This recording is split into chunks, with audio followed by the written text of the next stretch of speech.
Hello students, welcome to the Pariksha junction. हम कर रहे हैं ईवीएस के टॉप मोस्ट 500 क्वेश्चंस की सीरीज। तो चलिए स्टार्ट करते हैं। चलिए क्वेश्चन देख लेते हैं। खेजड़ी वृक्ष के बारे में सही कथनों को चुनिए। ए है, यह वृक्ष मुख्यतः रेगिस्तानी क्षेत्रों में पाया जाता है।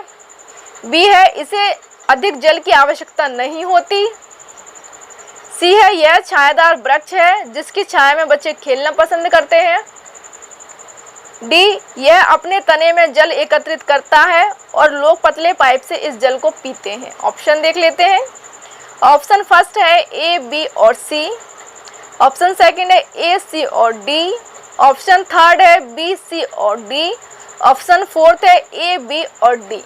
बताइए कौन सा ऑप्शन सही होगा। इसका आंसर होगा ऑप्शन नंबर फर्स्ट सही है। ए, बी और सी तीनों कथन सही है, डी कथन गलत है। ठीक, अब इसके बारे में थोड़ा समझ लेते हैं खेजड़ी वृक्ष के बारे में। ठीक है, खेजड़ी वृक्ष भारत के रेगिस्तानी क्षेत्रों में पाया जाता है, रेगिस्तानी क्षेत्र जैसे राजस्थान में। ठीक है, यह एक छायादार वृक्ष है और इस वृक्ष को अधिक जल की आवश्यकता नहीं होती। ठीक है, रेगिस्तानी क्षेत्रों में पाए जाने वाले पेड़ पौधों और जंतुओं को अधिक जल की आवश्यकता नहीं होती, क्योंकि वह उस क्षेत्र के अनुसार ही अपने आप को ढाल लेते हैं।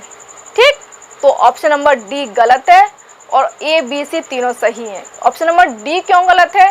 क्योंकि ऑप्शन नंबर डी में दिया ही है अपने तने में पानी को एकत्रित कर लेते हैं और लोग इसे पाइप से पीते हैं। तो ये ऑप्शन गलत है, क्योंकि ये जो विशेषता है ये है रेगिस्तानी ओक वृक्ष की विशेषता है, जो कि ऑस्ट्रेलिया में पाया जाता है। ठीक है, और यहाँ बात हो रही है खेजड़ी वृक्ष की, जो कि भारत में पाया जाता है।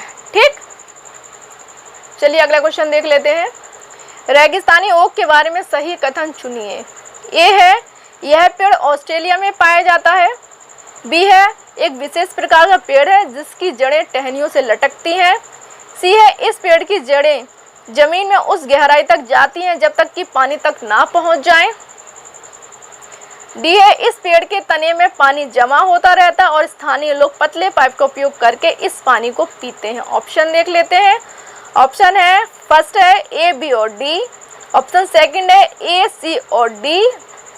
ऑप्शन थर्ड है बी, सी और डी। ऑप्शन फोर्थ है ए, बी और सी। तो बताइए क्या होगा इसका आंसर। इसका आंसर होगा ऑप्शन नंबर सेकंड, ए, सी और डी कथन सही है। ठीक है, अब ए, सी, डी कैसे सही है और बी कैसे गलत है, इसको थोड़ा समझ लेते हैं। रेगिस्तानी ओक जो है ऑस्ट्रेलिया के रेगिस्तानी क्षेत्रों में पाया जाता है, इसलिए इसका नाम है रेगिस्तानी ओक। ठीक है, और इस पेड़ की जड़ें उस गहराई तक जाती हैं जब तक कि यह भूमि के अंदर के पानी तक ना पहुंच जाए, और इस कारण इसके तने में पानी स्टोर होता रहता है और वहाँ के जो लोग हैं, वहाँ के जो स्थानीय लोग हैं, इसमें एक पतला पाइप लगाकर उस पानी को पीते हैं, इस पानी का यूज़ करते हैं। ठीक है, और बी कथन में क्या दिया हुआ था कि इसकी जड़ें टहनियों से लटकती हैं, तो ये ऑप्शन गलत है, क्योंकि इसकी शाखाओं या टहनियों से कोई भी जड़ें नहीं निकलती। ठीक, चलिए अगला क्वेश्चन देख लेते हैं। रेगिस्तानी ओक एक पेड़ का नाम है जिसकी जड़ें उस गहराई तक जमीन में भीतर जाती हैं जब तक कि पानी तक ना पहुंच जाएं। इस पेड़ की जड़ों की गहराई इस पेड़ की ऊंचाई की लगभग 30 गुना होती है। यह पेड़ कहाँ पाया जाता है, आपको ये बताना है। ठीक, ए है राजस्थान, बी है आबू धाबी, सी है ऑस्ट्रेलिया, डी है रूस। तो बताइए कहाँ पाया जाता है ये वृक्ष। इसका आंसर होगा ऑप्शन नंबर सी, ऑस्ट्रेलिया में पाया जाता है। ठीक है, यह वृक्ष ऑस्ट्रेलिया में पाया जाता है और इसकी जड़ों की लंबाई जो है इस पेड़ की ऊंचाई की 30 गुनी होती है। ठीक है, और इसके तने में पानी स्टोर होता रहता है और इस पानी को वहाँ के स्थानीय लोग एक पाइप के द्वारा पीते हैं। ठीक, तो यह वृक्ष कहाँ पाया जाता है, ऑस्ट्रेलिया में पाया जाता है। चलिए अगला क्वेश्चन देख लेते हैं। रेगिस्तानी ओक के बारे में निम्नलिखित कथनों का अध्ययन कीजिए। ए, रेगिस्तानी ओक एक वृक्ष है जिसकी ऊंचाई हमारी कक्षा के कमरे के लगभग बराबर या लगभग 4 मीटर होती है। बी है, इस वृक्ष की जड़ें नीचे वृक्ष की ऊंचाई की लगभग 30 गुनी गहराई तक जमीन में भीतर जाती हैं जब तक कि पानी तक ना पहुंच जाए। सी है, इस वृक्ष के तने में पानी एकत्रित होता है। डी है, इसका वृक्ष आबू धाबी में पाया जाता है। ऑप्शन देख लेते हैं। ऑप्शन फर्स्ट है ए, बी और डी। ऑप्शन सेकंड है बी, सी और डी। ऑप्शन थर्ड है ए और बी। ऑप्शन फोर्थ है ए, बी और सी। आपको बताना है कौन सा ऑप्शन सही है। बताइए क्या होगा इसका आंसर। इसका आंसर होगा ऑप्शन नंबर फोर्थ, ए, बी और सी कथन सही है। कथन डी गलत है, क्योंकि कथन डी में दिया है यह आबू धाबी में पाया जाता है। नहीं, यह जो वृक्ष है ये ऑस्ट्रेलिया में पाया जाता है। बाकी तीनों कथन सही हैं। चलिए अगला क्वेश्चन देख लेते हैं। घटपर्णी पौधा, यह कलश पादप या पिचर प्लांट या नेफेंथिस भी कहते हैं इसे। ए है का मुंह छोटी छोटी कंटियों से ढका होता है। कंटियों मतलब कांटों की बात हो रही है, ठीक है। बी है भारत में नहीं पाया जाता। सी है मेंढकों, कीड़े मकोड़ों और चूहों को चालाकी से फंसाकर खा जाता है। डी है कीड़े मकोड़ों को आकर्षित करने के लिए उच्च तारत्व की ध्वनियां निकालता है। तो आपको बताना है कौन सा ऑप्शन सही है।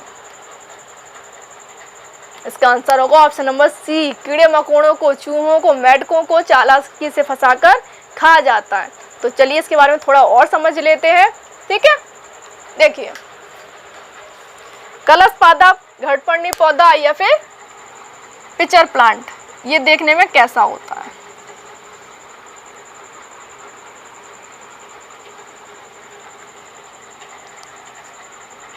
ये देखने में कलश के समान होता है, इसीलिए इसका नाम है पिचर प्लांट या कलश पादप।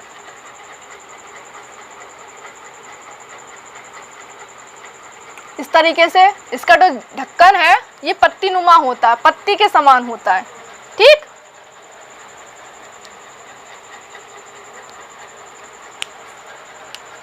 पिचर प्लांट,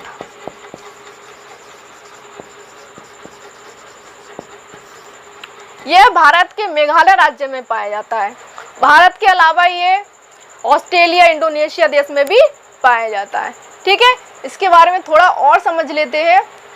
देखिए, कीड़े मकोड़ों को आकर्षित करने के लिए इस पौधे से कोई ध्वनि नहीं निकलती, बल्कि इस पौधे से एक विशेष प्रकार की खुशबू निकलती है, जिससे आकर्षित होकर कीड़े मकोड़े इस पौधे के पास आ जाते हैं और यह पौधा उन्हें चालाकी से फंसाकर खा जाता है, ठीक।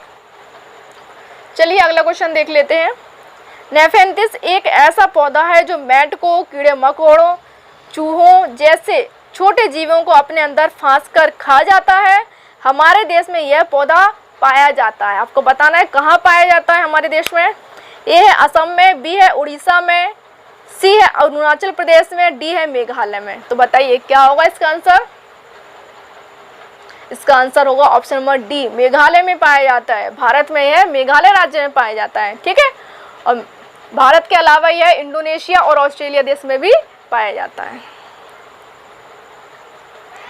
चलिए अगला क्वेश्चन देख लेते हैं।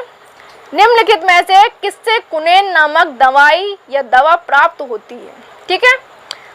ऑप्शन ए है मनी प्लांट, ऑप्शन बी है सिंकोना प्लांट, ऑप्शन सी है यूकेलिप्टस, ऑप्शन डी है अंकोनाइट प्लांट। तो बताइए क्या होगा इसका आंसर। इसका आंसर होगा option number B, cinchona plant से कुनेन दवाई बनाई जाती है, ठीक। चलिए अगला क्वेश्चन देख लेते हैं।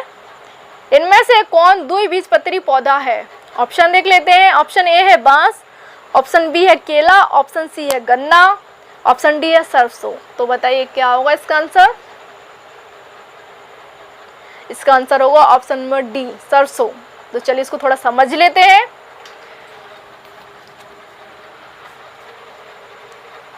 देखिए, द्विबीजपत्री पौधे की पहचान और एक बीजपत्री की पहचान कैसे होगी। द्विबीजपत्री पौधा,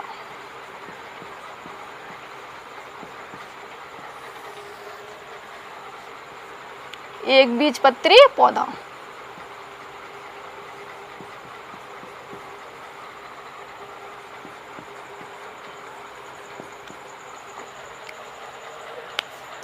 देखिए, जड़ के आधार पर पहचान की जा सकती है,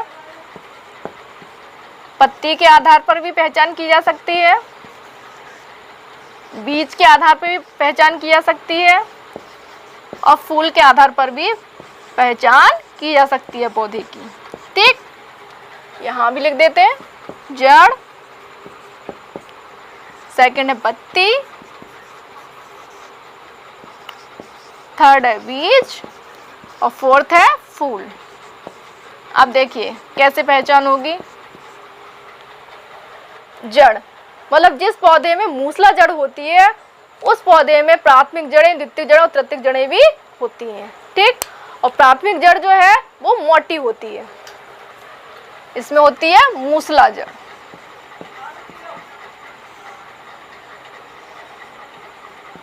ठीक है, जिन पौधों में मूसला जड़ पाई जाती है उनमें प्राथमिक जड़ भी पाई जाती है। प्राथमिक जड़, प्राथमिक जड़, द्वितीयक जड़, तृतीयक जड़,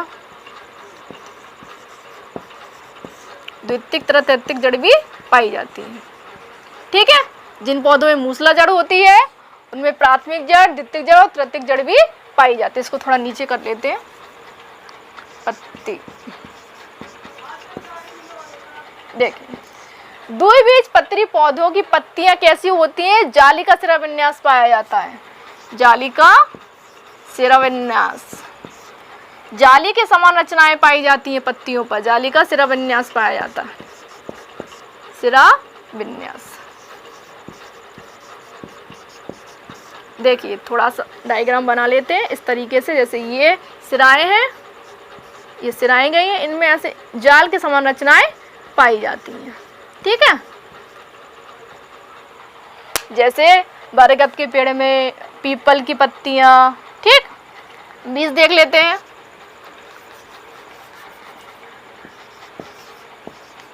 बीज, द्विबीजपत्री पौधों में पाए जाने वाले बीज जो है दो टुकड़ों में टूट जाते हैं। ठीक है, दो टुकड़ों में टूटना।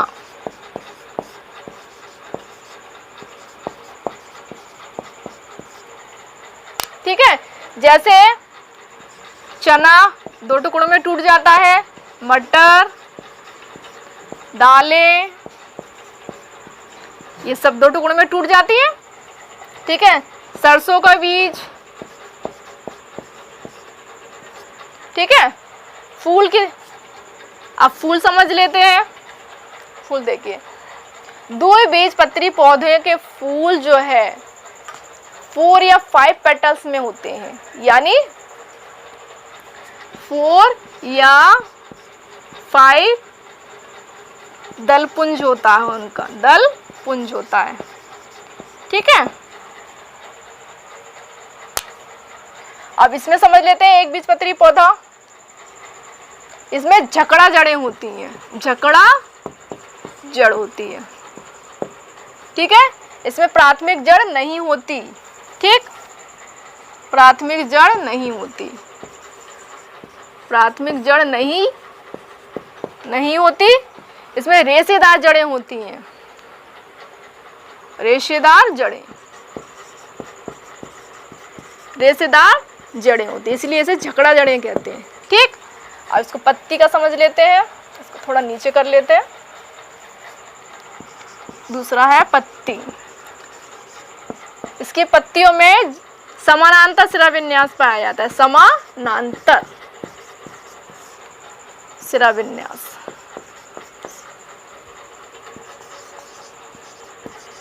समानांतर सिरा विन्यास, जैसे केले की पत्ती देखी होगी आपने, केले का पत्ता इस तरीके से होता है।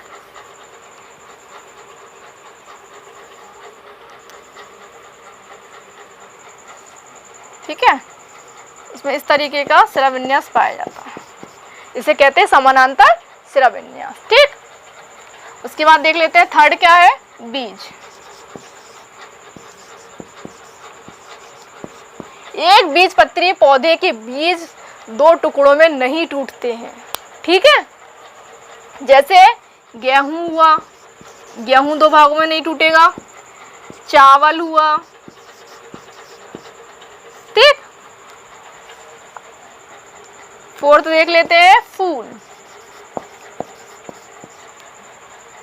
फूल 3 या 3 के गुणांक में, 3 या 3 के गुणांक में पेटल्स पाए जाते हैं, यानी पंखुड़ियां पाई जाती हैं। गुणांक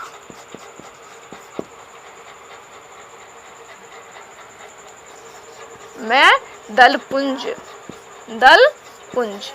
ठीक है, 4 या 5 के गुणांक में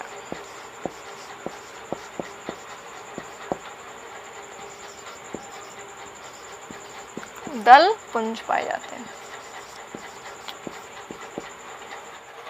चलिए इसे एक बार और समझ लेते हैं। द्विबीजपत्री पौधा और एक बीजपत्री पौधा।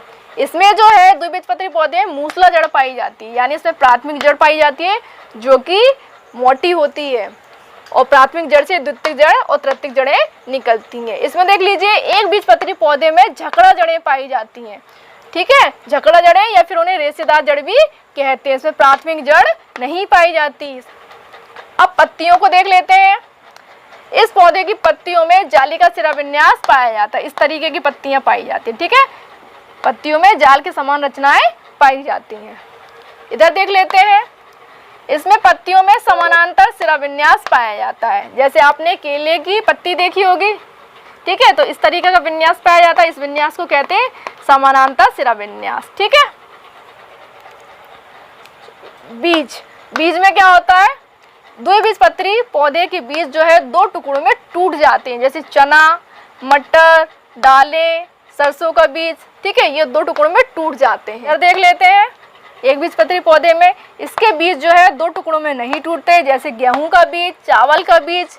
ठीक, यहाँ देख लेते हैं। फूल देख लेते हैं। अब इसमें फूल देखिए 4 या 5 फूल देख लेते हैं।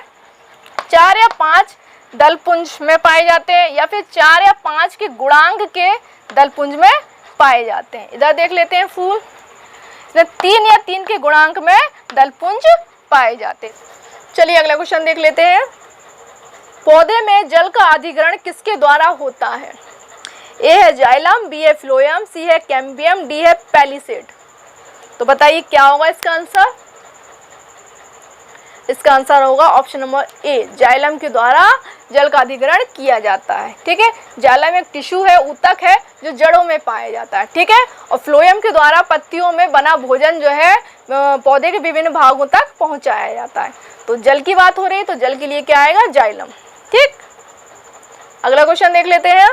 प्रकाश संश्लेषण की क्रिया में हरे पौधों द्वारा निकलने वाली गैस कौन सी है?